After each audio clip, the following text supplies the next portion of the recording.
Olá pessoal, tudo bem? Como é que vocês estão? Eu estou aqui muito feliz em estar aqui para poder falar com vocês sobre esse tema, como escolher a intensidade de treino ideal. Eu agradeço muito aos organizadores do Congresso Anual de Musculação, organizado pela IFBB. É fundamental para a nossa área, para a área do treinamento. A área do treinamento em academia, do treinamento de força. A gente ter eventos como esse que facilite o acesso, que a gente possa discutir um pouquinho mais, levantar questões que vão fazer da prescrição do exercício para os nossos atletas, para os nossos alunos normais de academia, um melhor treinamento, uma melhor prescrição aí de um programa, né? Esse tema me atrai bastante por eu ter a raiz de dentro de uma academia de treinamento resistido.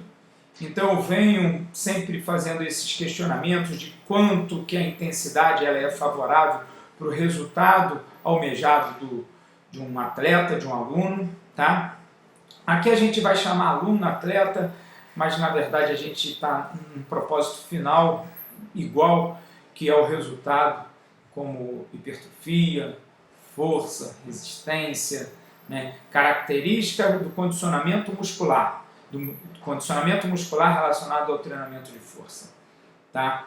Então a gente tem essa missão de conversar aqui, né? Esse bate-papo, a gente vai ter um bate-papo, eu vou jogar aqui na tela alguns questionamentos, algumas considerações e vamos refletir sobre isso para que a gente possa tentar realizar pesquisas futuras, posicionamentos práticos e melhorar a prescrição do treinamento, né? Eu venho, ao longo desse tempo, né, dos últimos anos, trabalhando no meu doutorado baseado em carga de treinamento, né? Talvez o que seria ideal, se eu diminuísse um pouquinho a carga de treinamento, ele teria as mesmas respostas. Então isso é bastante interessante aí para a nossa prática, tá? Então, como escolher? Daí a gente vai partir. Como que eu vou escolher essa intensidade de treino ideal? Eu propositalmente coloquei aqui uma imagem onde eu seguro 2 kettlebells, com uma carga mais leve, uma com uma carga mais pesada. Será que mesmo eu trabalhando em intensidades diferentes eu ia ter respostas diferenciadas? Ou essas respostas são muito próximas dependendo do volume que eu vou trabalhar? Sempre lembrando que no treinamento resistido a gente faz uma relação de carga e volume inversamente proporcional. Quanto maior é o volume de treino, a carga ela cai, né? Pensando sempre que eu vou trabalhar com uma fadiga voluntária máxima ou não, né? Isso é uma parte do questionamento que eu vou considerar aqui, ok? Alguns pontos a gente precisa determinar com o treinamento geral, né? Uma delas é quando a gente pensa que o indivíduo ele vai levantar um peso. Aqui eu tenho uma figura onde que esse peso ele tem que ser levantado acima da cabeça, isso é um snatch, né? Um dos movimentos do levantamento olímpico. Em um movimento só, essa atleta ela tem que tirar o peso do chão e colocar com os braços, os cotovelos estendidos acima da cabeça e os joelhos e quadris estendidos. Então, ele necessita de uma potência muito grande. Lembrando que a potência é uma relação do aumento da força e velocidade em um único movimento explosivo, tá? Que isso pode diferir muito dos nossos alunos de academia. Aqui a gente observa que bem provável que ela está conciliando toda a técnica de movimento em uma explosão só, né, para que rapidamente esse peso esteja acima da cabeça. Para isso ela precisa de uma concentração e de um esforço único muito grande. Já quando a gente observa muitos dos movimentos de dentro da academia, os movimentos parecidos com esse do levantamento olímpico, a gente tem aqui um stiff, ou em alguns lugares a gente chama de peso morto, né? O mesmo movimento com esforço menor, a gente sabe que lentamente ela pode fazer aquele movimento ali, né? Talvez o objetivo nesse momento seja simplesmente aumentar a tensão dos posteriores, dos glúteos, né? Com um pequeno trabalho dos paravertebrais.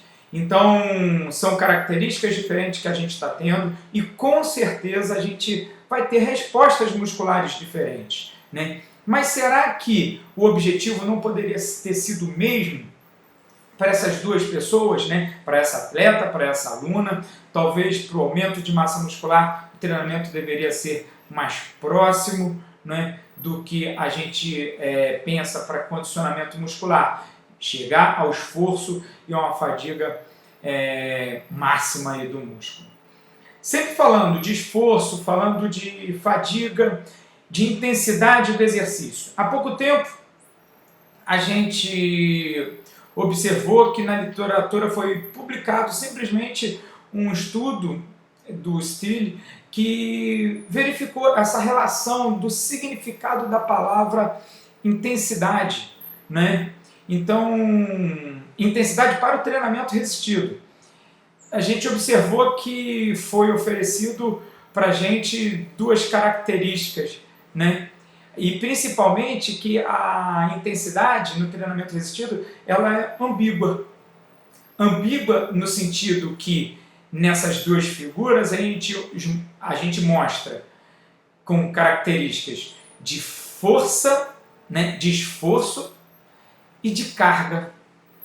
Então, essas duas características que são ambíguas, né, isso vai depender do momento que a gente treina. A gente pode treinar com esforço ou com carga.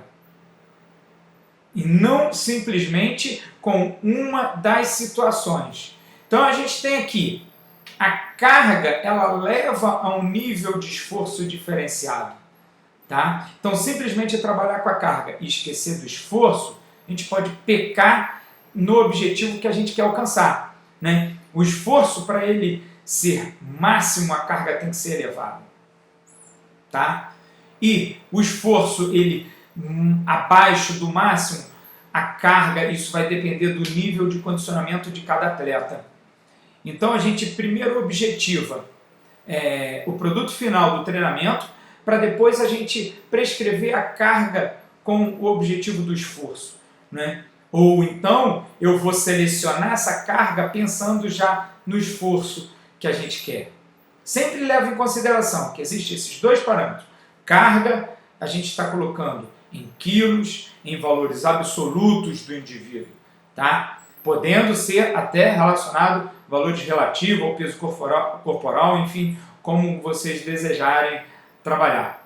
Mas o esforço, ele pode ser único para os indivíduos, tá? O esforço máximo, ele é máximo para cada indivíduo, né? Porém, a carga é diferenciada. Então, o esforço pode levar a resultados similares aí. Seja ele com 12 repetições máximas, seja ele com 9, 10 repetições máximas. Tá? Isso vai diferenciar a carga, sendo que o esforço pode estar bem próximo da igualdade aí ao longo do treinamento. Isso é interessante porque isso coloca em questão alguns parâmetros do treinamento, né? Esses parâmetros que fazem a gente prescrever o treino de uma forma geral, né? Então a gente sabe que os parâmetros do treinamento, exercício, séries, repetições, carga, intervalo, velocidade, inclinação de terreno, enfim, todos os parâmetros que mudam o treinamento desportivo, né? Se a gente for separar esses parâmetros aqui em seleções de prescrição, a gente sabe que a inclinação do terreno, o exercício, séries e repetições são intensidades prescritas pelo treinador. Né? Então o treinador ele prescreve, eu quero que você faça num terreno, numa plataforma rígida, estável, o exercício X e com 3 séries de 10 repetições. Então ele está prescrita pelo treinador. Já a velocidade, o intervalo e a carga, ela normalmente é autoselecionada pelos praticantes. Tá? Isso a gente está falando de uma prescrição baseada em alunos de academia. Isso colocando em prática todo o treinamento. Tá? Então, quando a gente pede uma velocidade controlada, moderada, lenta, ela é autoselecionada porque ela não é medida. O intervalo, normalmente, ele pode ser medido sim, mas dependendo do esforço realizado, ele acaba tendo um tempo a mais porque ele precisa de uma recuperação 10 segundos, 20 segundos, um pouco maior. Né? E aquela carga, dependendo do dia, ela pode se tornar uma carga mais fraca ou mais forte. Isso faz com que a gente possa mudar a carga dia a dia.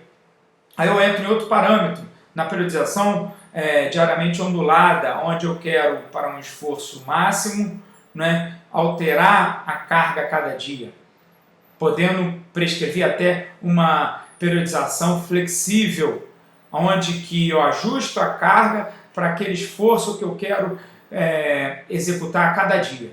Né? Isso são parâmetros autoselecionados. E todo parâmetro autoselecionado ele acaba se perdendo. Porque se o praticante ele pode selecionar uma velocidade, um intervalo, uma carga, né, sem que isso esteja propriamente prescrito no programa, a gente pode se perder e pode errar bastante aí a faixa de treinamento desejado para o objetivo. Né? Se a gente pensar que o objetivo geral dos indivíduos para o treinamento resistido é aumentar a força, ter um aumento de massa muscular, né? A gente vai se basear em dois grandes normativas, que é do American College e da NSCA, que foram posicionamentos que a gente tem como base, né? Do treinamento resistido, o American College ele pede que o treinamento para se elevar ganhos de condicionamento muscular deva ter um parâmetro de 80% de um RM, né, ou uma percepção de esforço de 14 a 17. Já a NSCA trabalha com uma faixa de percentual de 67 a 85% de 1 RM. Colocando aqui como média, eles estão bem próximos do que a gente conhece e eles estão em acordo, né,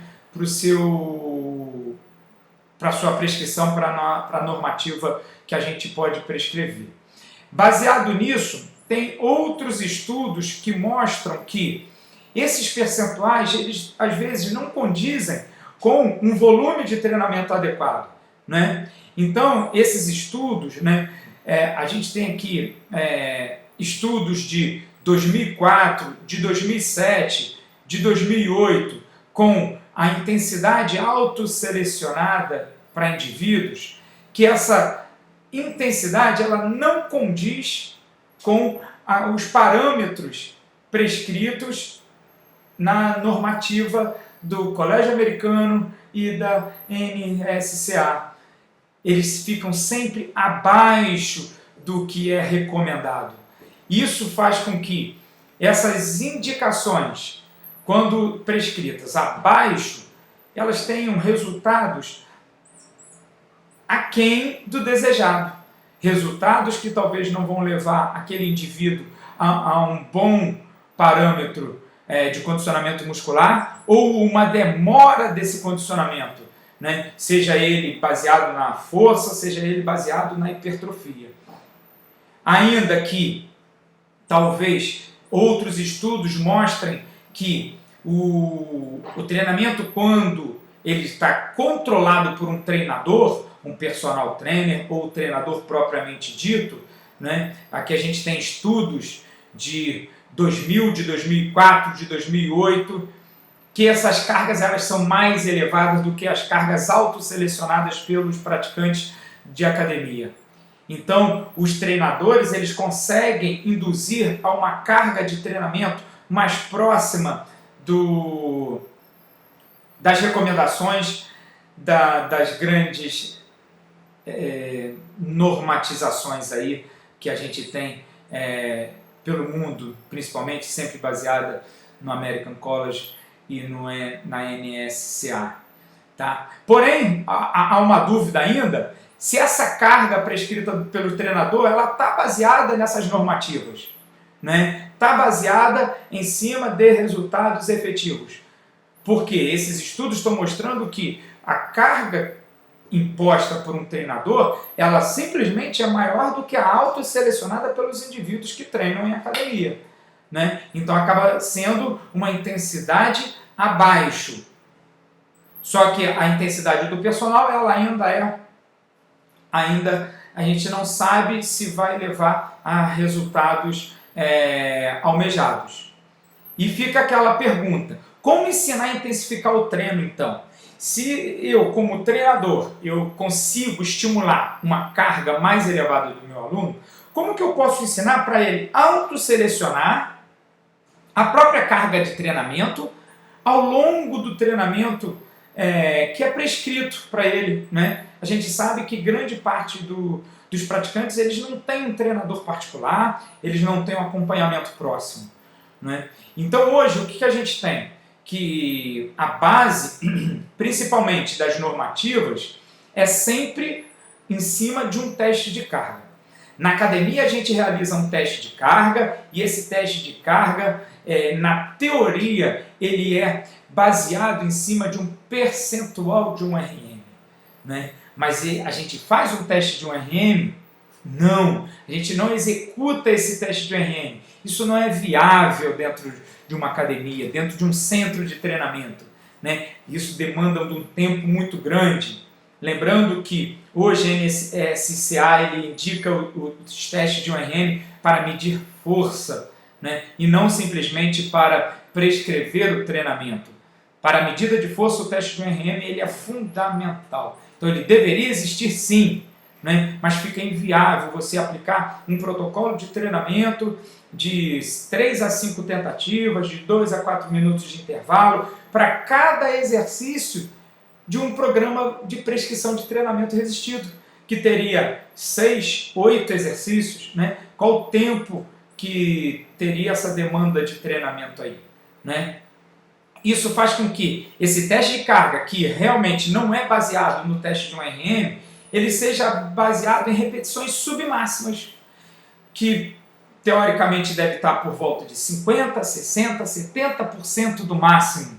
Então a gente não sabe ao certo aquela carga que a gente escolhe para o indivíduo treinar, né? Se ela é uma carga próxima do seu objetivo ou se ela está aquém do que ele necessita para se ter o condicionamento.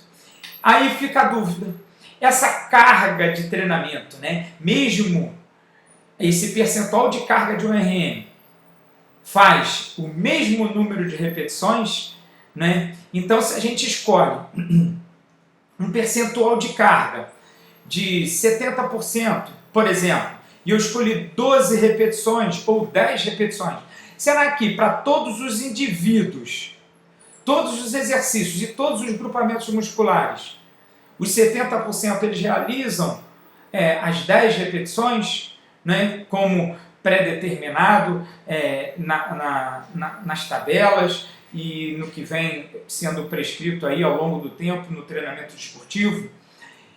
Isso fez um grande pesquisador fazer uma publicação que talvez seja uma das publicações mais clássicas, relacionadas à relação entre as repetições e o percentual de carga de um RM.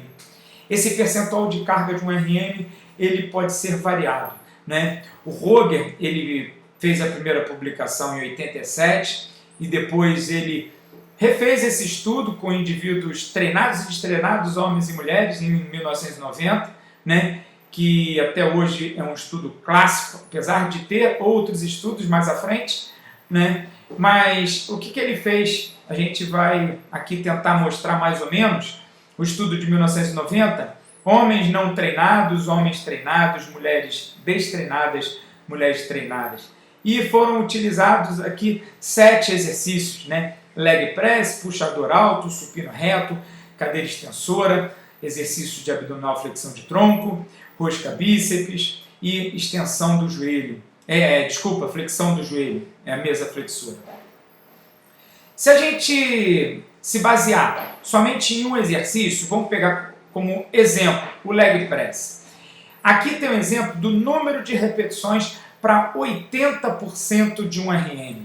Então, a 80% de um RM, o leg press executou 15 repetições em homens não treinados, 19 repetições em homens treinados e quase 12 repetições em mulheres treinadas, e chegando a 22 repetições em mulheres treinadas.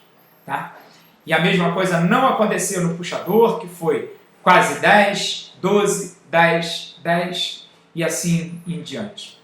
Isso significa que a gente está tendo uma diversificação do número de repetições para o mesmo percentual de carga. Né? Então, o mesmo percentual de carga ele leva a respostas completamente diferentes no volume de treinamento. Isso vai depender de quê? Se o indivíduo é treinado. Olha só, os indivíduos treinados fazem maior número de repetições que os indivíduos destreinados. Foi a primeira característica que o Roger encontrou.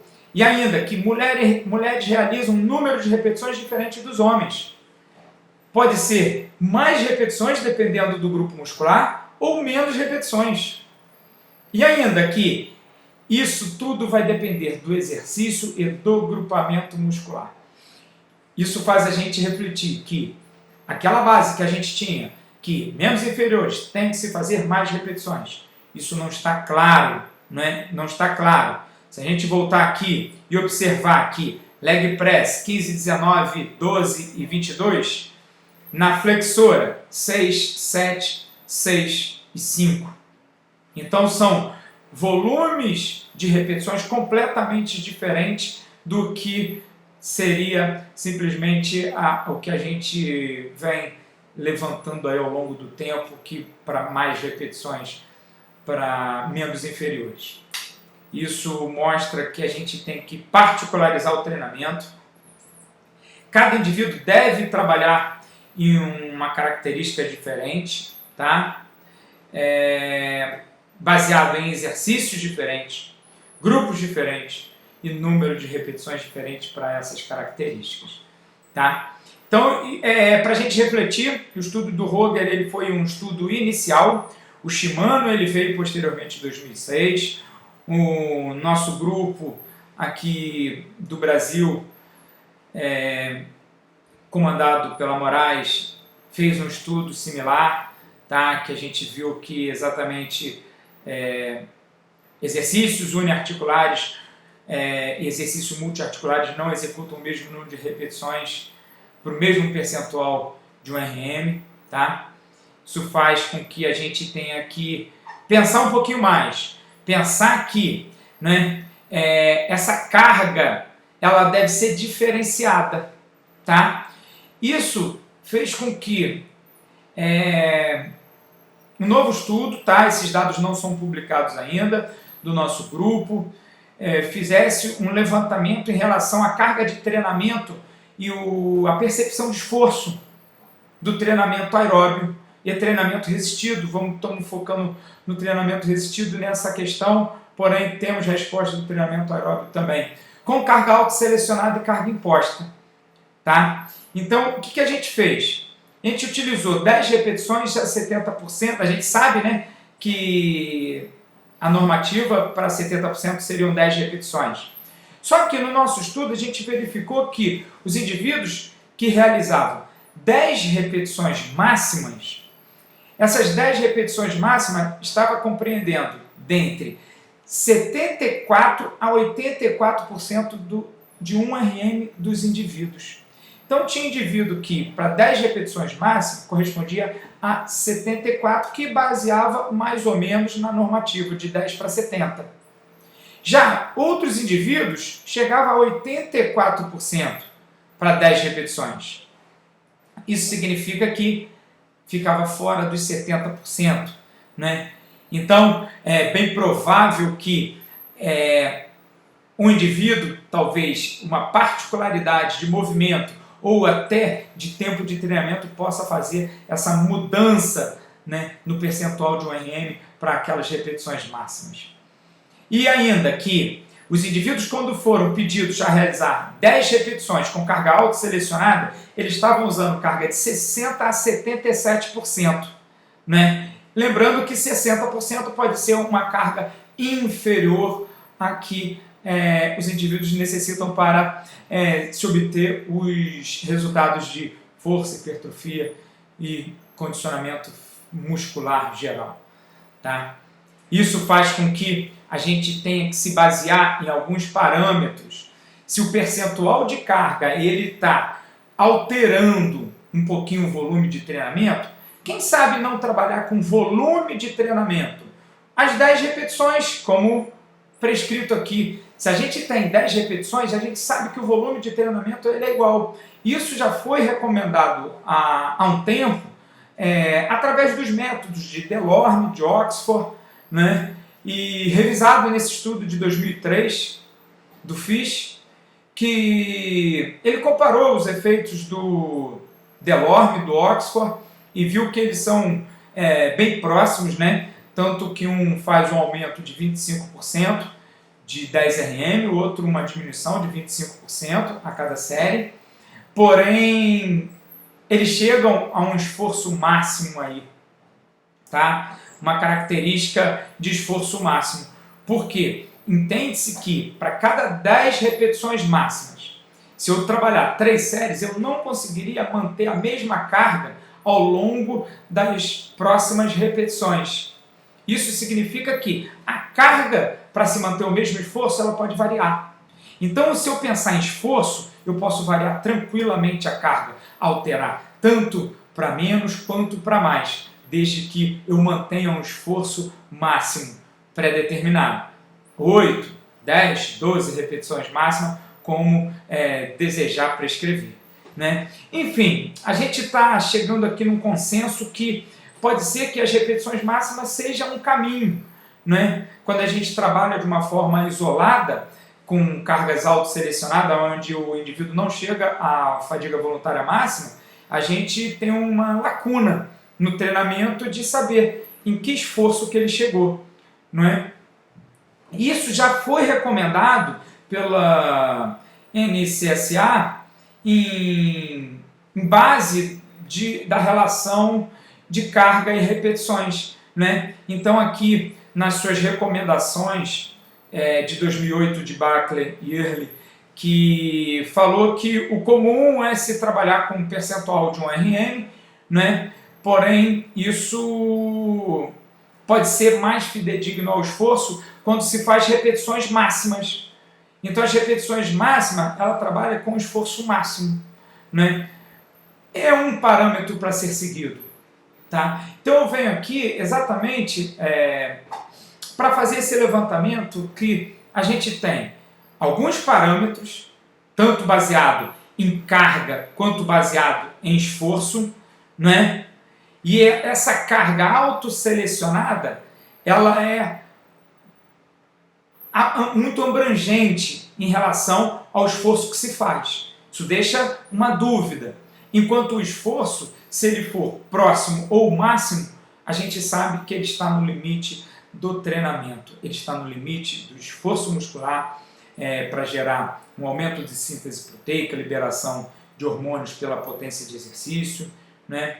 Então, talvez trabalhar com cargas que têm uma intensidade imposta, pré-determinada, isso é importante. Lembrando que a intensidade está relacionando tanto a carga quanto o esforço, né? E a carga somente ao peso executado. Um dos caminhos seria trabalhar com as repetições máximas aí, durante o treinamento resistido. Tá? Aqui, gente, a gente tem parâmetros de treinamento e nenhuma verdade absoluta. Temos vários estudos e temos muitos estudos a serem realizados baseado em qual é a intensidade ideal.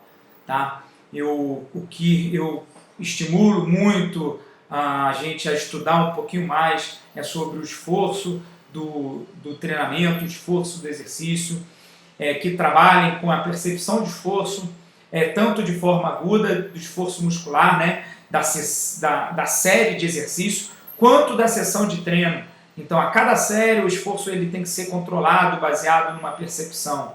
Tá? Essa percepção pode ser em cima de uma tabela de Omni, que é de 0 a 10, tá? Que tem ela Omni Res, que é própria do treinamento resistido, tem a de 6 a 20 de Borg, que também é validada para o treinamento resistido, porém ela gera uma amplitude maior, talvez uma dificuldade maior aí para os indivíduos.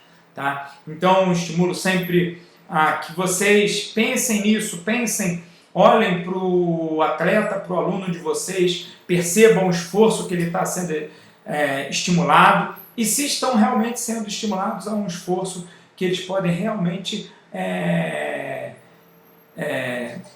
executar, né? Um esforço que eles possam ter resultados mais rápidos, abrangentes e que continue ao longo de uma periodização a longo prazo, tá? A uma progressão de resultado e não a estagnação deles.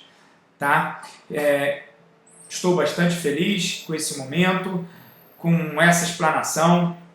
Espero que tenha levantado uma discussão um pouquinho maior aí sobre essa carga de treinamento e que as dúvidas podem aparecer.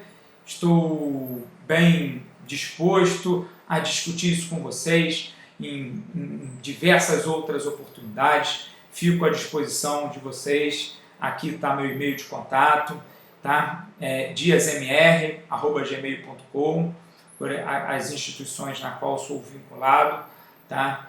E fico à disposição para qualquer oportunidade e questionamento. Obrigado à organização do Congresso Anual de Musculação da FBB. Obrigado a vocês, aos cientistas, orientadores, professores, e vamos em frente. Juntos, vamos fazer uma prescrição de treinamento mais fidedigna, mais forte, né? E com que nossos alunos, com que a sociedade tenha um treinamento mais fiel e mais individualizado. Um abraço a todos, até a próxima.